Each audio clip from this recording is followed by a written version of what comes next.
Sometimes the most powerful revelations don't come from what others tell us, but the questions we finally have the courage to ask ourselves. These aren't casual questions. They're mirrors reflecting realities you may have been avoiding. They're flashlights illuminating dark corners of your relationship that you've been afraid to examine. And most importantly, they're doorways, potential exits from the psychological prison you may not even realize that you're in. If you're in a relationship that leaves you constantly confused, walking on eggshells, or questioning your own sanity, these 5 questions might be exactly what you need right now. I know they were for me. I'm Grace, author of a book that will soon be released on my experience in this psychological prison.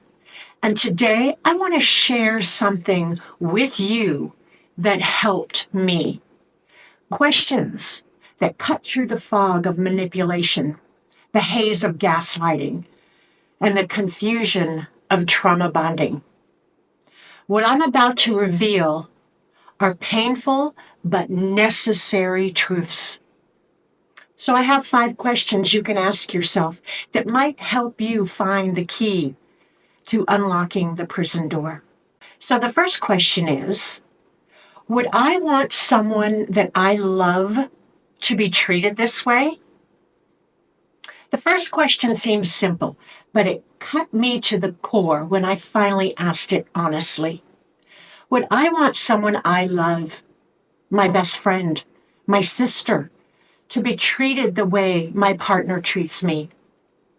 When Neil would erupt in a rage over something trivial, when he would give me the silent treatment for weeks with no explanation, when he called me vile names that I would never repeat to another human being, would I sit quietly and watch someone treat my sister this way? The answer was immediate and visceral. Absolutely not. I would be horrified. I would intervene. I would tell my sister that she deserves better and help her leave immediately. The clarity of this answer was startling. Somehow I had developed 2 separate standards of acceptable treatment, one for others and a much lower one for myself. I realized that I had become so accustomed to disrespect that I no longer recognized it for what it was. I had normalized behavior that was objectively abusive because it happened gradually, because there were good moments too, and because I had lost sight of what healthy relationships actually looked like. This question broke through my denial like nothing else could. If the treatment wasn't good enough for someone I loved, why was it good enough for me? Perhaps you're thinking, well, my situation is different. I'm stronger. I can handle it. I told myself the same thing. But abuse doesn't make us stronger. It depletes us. It damages us. And no one deserves to be damaged, no matter how strong they believe themselves to be. Ask yourself sincerely, if you saw someone treating someone you love exactly as you were being treated, with the same words, the same tone, the same behaviors, would you be comfortable? Or would you be reaching for the phone to call for help? Question 2. What evidence do I have that things will improve? The second question requires brutal honesty and clear-eyed analysis. What actual concrete evidence do I have that things will get better? Not hopes, not promises, not potential, but evidence. For years, I clung to the belief that my relationship with Neil would improve. I had a dozen different reasons why I thought this was true. He's just stressed from work right now. If I could just find the right way to communicate with him, I must be doing something in this relationship that is making him upset. He's capable of being so loving when he wants to be. I was ignoring the mountains of evidence that the relationship was fundamentally broken and there was nothing I could do to fix it. I realized that in 6.5 years, despite all of my efforts, all of my accommodations, all of the love that I openly gave, the direction had gone downwards. The rage episodes had become more frequent, not less. The periods of silent treatment had grown longer, not shorter. The criticism had become more cutting, more destructive. The pattern was clear, but I hadn't wanted to see it. When I finally asked this question honestly, I had to confront the hard truth. There was no evidence that things would improve. And there was substantial evidence they would continue to deteriorate. If you're in a relationship with a narcissist, ask yourself, what concrete evidence do you have that your relationship is improving over time? Not what you hope will happen, and not what they've been promising that they will change, but what has actually happened. Have the abusive actions decreased in frequency and severity? Has your partner shown genuine accountability for their harmful behavior? Have you seen sustained, consistent change? Not just temporary improvements followed by backsliding? If you can't point to clear, sustained evidence of improvement over time, you're not waiting for things to get better. You're watching them get worse. Question number 3. What am I sacrificing to make this relationship work? The third question requires taking inventory of what the relationship is truly costing you. What parts of myself am I sacrificing to make this relationship work? Now, when I finally had the courage to ask myself this question, the answer was devastating. I was sacrificing my voice. I had learned to silence my opinions, my needs, and even my most basic observations to avoid triggering Neil's rage. I was sacrificing my connections. My relationships with friends and family had withered as Neil isolated me and made maintaining outside relationships very difficult. I was sacrificing my identity. The vibrant, confident woman that I truly was disappeared, replaced by a shadow person whose sole focus was anticipating and managing someone else's emotions. I sacrificed my health. The constant stress had literally made me sick, contributing to a diagnosis of leukemia. I sacrificed my peace.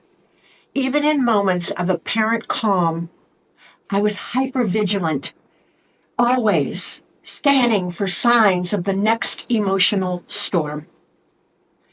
I sacrificed my dignity. I had accepted treatment that violated my most basic sense of self-respect. I was sacrificing my future. I had put my dreams and goals on hold, focusing instead on simply surviving each day. I realized I wasn't just sacrificing aspects of my life for this relationship. I was sacrificing my entire self.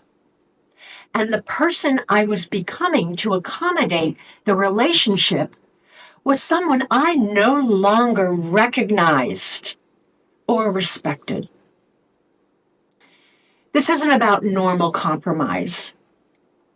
Healthy relationships do require give and take, adjustment, and accommodation. But there's a profound difference between compromise and self-erasure. Ask yourself honestly, what parts of yourself have you had to silence, suppress, or surrender to maintain this relationship? Your values, your boundaries, your friendships, your aspirations, your health, your sense of reality itself? The answer might reveal that the cost of this relationship isn't just high, it's impossibly unsustainably high, and it's a price no one should have to pay for love. The fourth question is one that I find particularly revealing. What would a full week without walking on eggshells feel like?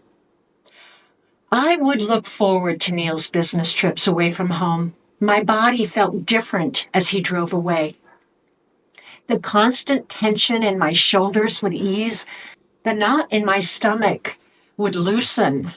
I could sleep through the night without the constant thoughts of the insults racing through my head.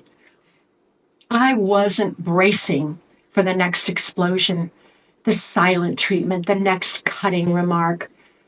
I felt peace, and the contrast was shocking. I hadn't realized how exhausted I was by the constant vigilance until I experienced its absence.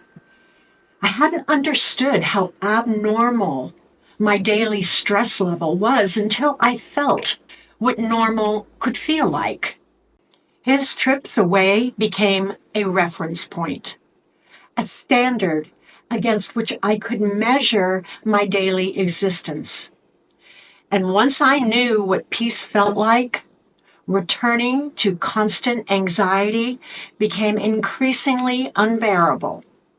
Take a moment and really imagine what would a full week be like if you weren't anticipating criticism, if you didn't have to carefully monitor your words, your tone, your facial expressions, if you could simply be without fear or punishment. Would you sleep better? Would you laugh more? Would your body feel different? Would you remember parts of yourself that have gone quiet?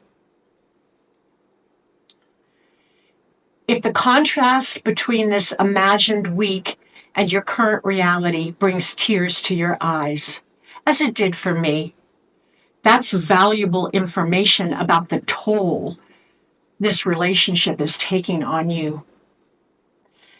Peace isn't a luxury in a relationship. It's a necessity. And its absence isn't something to adapt to. It's something to address. Question 5. If nothing changes, where will I be in 5 years? This question requires you to look unflinchingly into the future.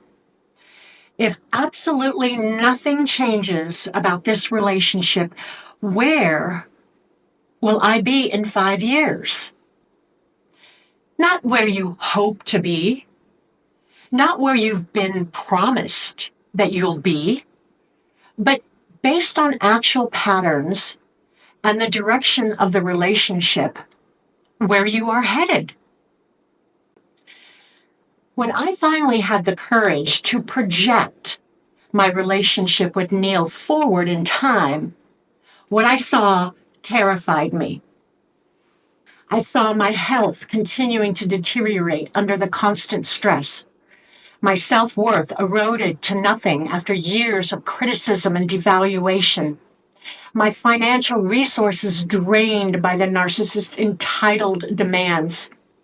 My relationship with family and friends damaged beyond repair. My spirit crushed by endless cycles of abuse and reconciliation. I realized I was on a path to losing everything that mattered to me, possibly including life itself, as the stress of the relationship I feel had already contributed to my leukemia, and I could feel death's cold breath. 5-year projection wasn't just bleak, it was unbearable. And once I could see it clearly, I knew I couldn't continue on that path for another day, let alone 5 more years. This question cuts through one of the most common traps in toxic relationships. The hope that something will change by eliminating that variable, by accepting just for a moment that the relationship will continue exactly as it is, you can see where the current road actually leads. Ask yourself honestly, if this relationship continues exactly as it has been, with the same patterns and behaviors, where will you be in 5 years? Physically, emotionally, financially, socially, spiritually? Is that the future you want? Is that future acceptable to you? Is it even survivable?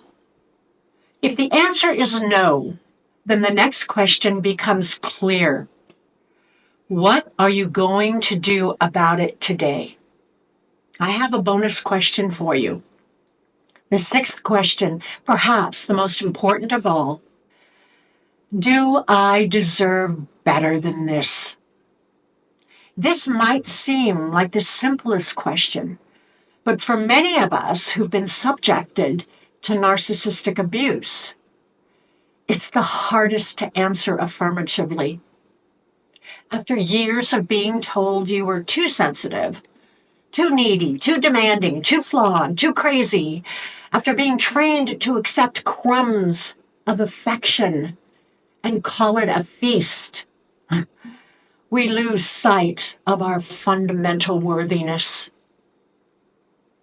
When Neil called me those vile names, when he raged at me, when he gave me the silent treatment for weeks, deep down, a part of me believed I deserved it.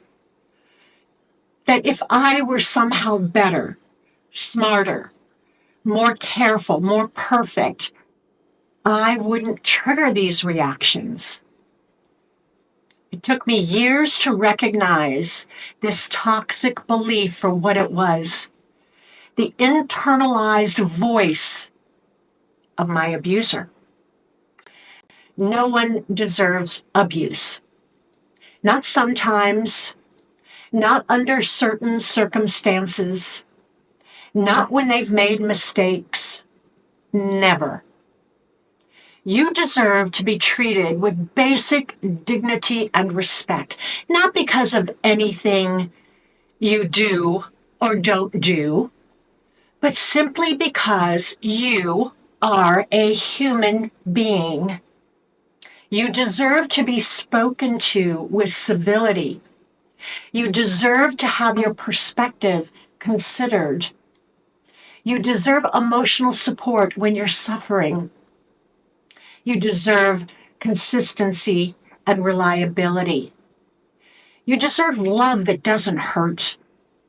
These aren't extravagant demands. They're the fundamental building blocks of healthy human connection. And if you've been conditioned to accept less, as I was, this may be difficult to believe, but your worthiness isn't determined by what you're being taught to accept. It's your birthright, and it remains intact no matter how long it's been denied or how long it takes for you to see it. These questions have the power to cut through denial and confusion and false hope. They can provide clarity when your situation seems impossibly complex. I know asking them isn't easy. I avoided them for years because I was afraid of the answers. But when I finally found the courage to face these questions honestly, they became the keys that unlocked my prison door. The answers won't magically change your situation, but they can change your perspective. And sometimes a change in perspective is what we need to take the first crucial step towards freedom and healing. If you're not ready to ask all of these questions today, well, that's okay. Start with just one. Sit with it. Journal about it. Talk about it with someone you trust. Give yourself the gift of honest reflection. I believe deep down, you already know the answers. Your intuition, your body, your spirit, they're trying to tell you the truth. These questions just help you access what you already know. And when you're ready to act on that knowledge, remember, you don't have to do it alone. There are people who understand, who believe you, who will support you. I was there once, exactly where you might be now. And I found my way out. And you can too. I hope that you will come back to this channel. There is so much more I want to share with you.